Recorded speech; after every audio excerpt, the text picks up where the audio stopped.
प्रधानमंत्री जी के द्वारा कहा गया था कि अगले बार मैं आऊँगा तो मोतिहारी चीनी मिल का चाय पी कर जाऊँगा।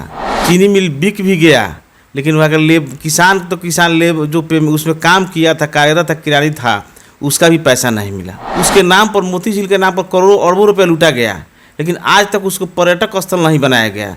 कि पास हो गया बोर्ड लग जाता है, लेकिन कोई काम नहीं होता, केवल चुनावी बोर्ड लगता है। कि यहाँ की जो जनता है, मुझे टिकट मिल जाने से काफ़ी लोगों में खुशी की लहर है। एक प्रकार की ऐसा लहर है जिसको अपने सोच नहीं सकते हैं।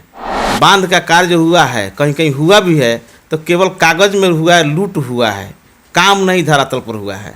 मैं शांतनु श्रीवास्तव, खबरी 24/7 से।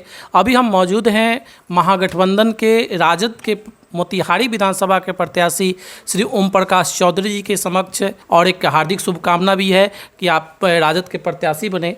सर, मैं एक बात जानना चाहता हूं कि मोतिहारी विधानसभा अगर जनता आपको जिता देती है तो मोतिहारी विधानसभा के जनता के लिए आपने क्या क्या सोचा है, उनकी प्रगति के बारे में क्या क्या सोचा है, हमारे चैनल के माध्यम से दर्शकों को बताएं। सबसे पहले तो आपको चैनल को धन्यवाद देता हूं। देखिए, मोतिहारी शहर परमानेंट मोतिहारी विधानसभा को छला गया है, कभी भगवान के नाम पर, कभी चीनी मिल के नाम पर, जबकि यह देश कृषि प्रधान देश है। और यहाँ पर खास करके चंपारण, पूरे बिहार में, चंपारण का तो बात छोड़िए, एक भी फैक्ट्री नहीं है। प्रधानमंत्री जी के द्वारा कहा गया था कि अगले बार मैं आऊँगा तो मोतिहारी चीनी मिल का चाय पी कर जाऊँगा, लेकिन चीनी मिल का चाय कौन पीता है। चीनी मिल बिक भी गया, लेकिन वहाँ का किसान जो उसमें काम किया था, कार्यरत था, किरानी था, उसका भी पैसा नहीं मिला। तो सबसे पहले यहाँ की समस्या है चीनी मिल की। चीनी मिल की समस्या अगर ख़त्म हो जाती है, चीनी मिल चालू हो जाती है, तो यहाँ के किसान मोतिहारी विधानसभा के अच्छे जो लाभ मिलता है, गन्ना खेती लगाने से अच्छा लाभ मिलेगा उनको, जिससे किसानों का विकास होगा।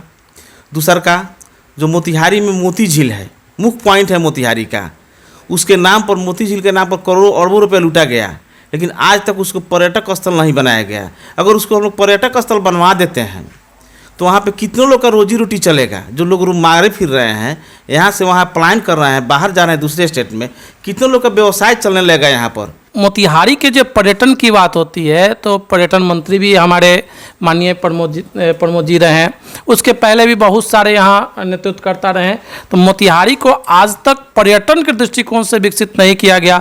मैं आपके द्वारा अपने जनता को यह आपके द्वारा जानना चाहते हैं कि हमारी इस मोतिहारी शहर को किस तरीके से जो है विकसित करेंगे, इसके बारे में जनता को बताइए।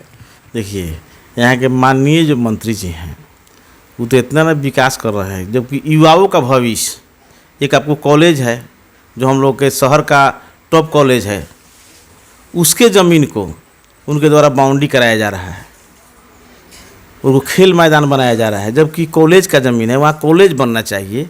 यहाँ पे देख रहे हैं इस बार जो 2.25 लाख बच्चों का जो भविष्य बर्बाद हो रहा है, पूरे रिजल्ट निकाल देने के कारण 2.25 लाख, जितना हमारे पूरे बिहार में सीट जो है, जितना एडमिशन होना चाहिए, उससे 2.25 लाख लड़का अधिक पास हो गया, उससे कहाँ एडमिशन होगा। कॉलेज नहीं बन रहा है तो कैसे विकास होगा, पढ़ाई नहीं होगा, बहाली ही नहीं होगा। हमारे जो भावी मुख्यमंत्री जी हैं, उनका आप स्टेटमेंट सुने होंगे, उन्होंने कहा है कि मेरी अगर सरकार बनती है तो सबसे पहले मैंने अस्थाई 10 लाख लोगों को नौकरी देंगे। ये विकास का काम है। और पर्यटक स्थल की बात है, हम इसके आपसे पहले भी बोले हैं कि जो पर्यटक स्थल है, जबकि मोतिहारी विधानसभा की भाग थी कि यहाँ पर्यटक मंत्री बने थे। और आप बता दीजिए कि अपने जिला में बहुत ज़्यादा स्थान है, आपको केसरिया स्थान है, अरेराज स्थान है ना, लेकिन कोई बहुत स्थान है, लेकिन सब जगह केवल इस विधानसभा में पर्यटन स्थल के नाम पर 10 जगह से अधिक बोर्ड लगाया। केवल चुनाव में बोर्ड लगता है कि पास हो गया, बोर्ड लग जाता है, लेकिन कोई काम नहीं होता, केवल चुनावी बोर्ड लगता है। तो हम लोग काम पर विश्वास रखते हैं, बोलने पर विश्वास नहीं रखते हैं। अब जैसे अभी कुछ दिन पहले हमने मंत्री जी का इंटरव्यू लिया था, उसमें हमने एक क्वेश्चन भी किया था कि एक उन्होंने घोषणा की थी बहुत दिन पहले कि रघुनाथपुर, वहाँ बलुआ चौक से लेके और आपको अरे राज तक आपको एक पथ बनेगा जो 3 लेन का होगा और वो राम जानकी पथ से होते हुए आपको NH तक मिलेगा। उस पर आज तक काम नहीं हुआ। तो मेरी इच्छा है कि अगर आप भावी कोई मंत्री बनते हैं तो इस विषय पर आप उसको आवाज़ उठाएंगे कि नहीं, ये बताइए। देखिए, ये चंपारण में खास करके ऐतिहासिक जगह है और धाम जो बाबा का धाम है, और यहाँ पर बहुत दूर दूर से लोग आते हैं। यहाँ जितनी अच्छी व्यवस्था कराई जाएगी उतना ही यह जगह विकसित होगा। तो अगर हम लोग की सरकार आती है तो प्रथम कार्य रहेगा कि बाबा नगरी को मोतिहारी से और पूरे NH में जोड़वाना, ये हम लोग का प्रथम काम रहेगा, इसलिए कि बाबा नगरी है। अब अंत में मैं यह चाहता हूं कि आप हमारे मोतिहारी के तमाम जनता को, हमारे तमाम दर्शकों को एक संदेश दें और अपने बारे में बताएं। आपका पवित्र उद्देश्य क्या है, किस उद्देश्य को लेकर आप जो है मोतिहारी की धरती पर उतरे हैं, उसके बारे में, अपने उद्देश्य के बारे में हमारे नौजवानों को संदेश दें और आने वाले आगामी चुनाव में उनको भागीदारी लेने के लिए कहें। देखिए, मोतिहारी हमारे लिए नया जगह नहीं है।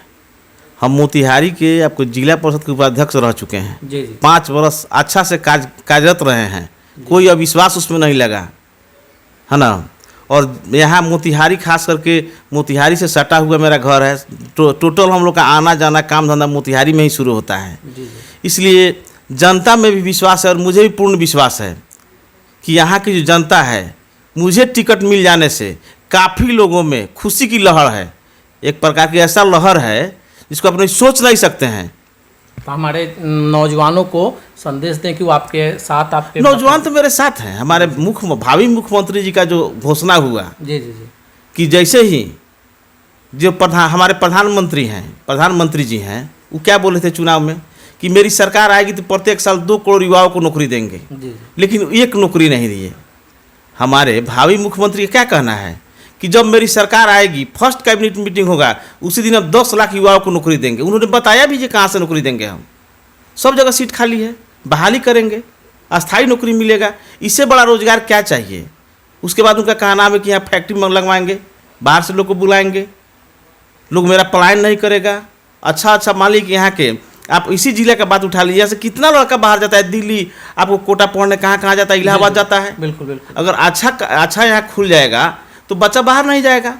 आज तो स्कूल में जो यहाँ आपको ले थी अपर क्लास से लेके हाई स्कूल तक देखिए, स्कूल में टीचर ही नहीं है, तो बच्चा क्या करेगा। अच्छा स्कूल होगा, बहाली होगा तो पढ़ाई होगा, नहीं कोई जाएगा बाहर। यहाँ का पैसा यहीं रहेगा, दूसरे स्टेट में नहीं जाएगा। हमारे मुख्यमंत्री जी का सोच अच्छा सोच है और उसी सोच पर हम लोग काम करने के लिए तैयार हैं। एक और प्रश्न हमने पूछा था मंत्री जी से, जो हमारी इच्छा है कि हम आपसे भी पूछें कि बाढ़ की विभीषिका हमारे ज़िले में बहुत रहती है और मैं तमाम राजनेताओं से यह प्रश्न पूछता रहता हूं कि सब जगह से कोई हमको संतुष्टि जवाब नहीं मिला है। मैं आपसे भी प्रश्न पूछता हूं कि बाढ़ और बेरोजगारी यहाँ की बड़ी विकट समस्या है। बाढ़ हर साल आता है, 6 माह तक मजदूर जो है काम करता है, पैसा कमाता है और अपना झोपड़ी बनाता है, मड़ई बनाता है, और आने वाले समय में बाढ़ जो है उसको दहा ले जाती है, उसकी फिर वही स्थिति हो जाती है। तो बाढ़ की समस्या से निजात कैसे मिले, जो हमारे मजदूर हैं उनका पलायन कैसे रुके, क्योंकि पलायन रुकेगा तभी विकास संभव है। तो इसके बारे में आपका क्या दृष्टिकोण है। कोरोना काल में शायद आपने देखा होगा जी कि माननीय मुख्यमंत्री जी 90-95 दिन अपने घर से बाहर नहीं निकले, अपने आवास से। लेकिन बिहार विधानसभा प्रतिपक्ष के नेता और भावी मुख्यमंत्री जी लगातार कोरोना काल में लोग से बात करते रहे।